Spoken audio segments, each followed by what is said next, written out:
Some who've made it here from Mexico and Central America are now agonizing over their future. Carter Evans has that.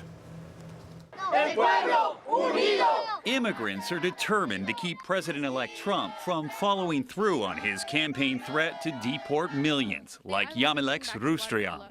If I get deported the day of tomorrow, I have nowhere to go. I have nowhere. I obviously have family, but I would feel lost. She's afraid her family will be ripped apart, as so many were the last 2 times the U.S. government forced out immigrants en masse. It's a tough feeling not to know the person that was your father. This is my father. Former U.S. Congressman Esteban Torres' father was one of an estimated 2 million immigrants who were shipped out of the country as part of a government campaign to save American jobs during the Great Depression.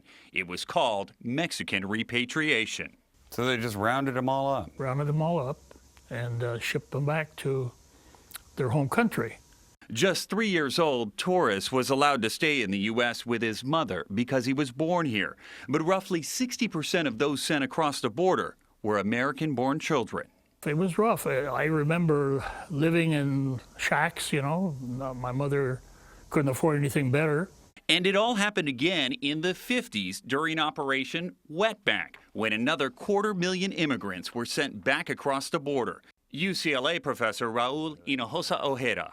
It's a really dark part of U.S. history. These roundups did capture and break up families that have consequences even today.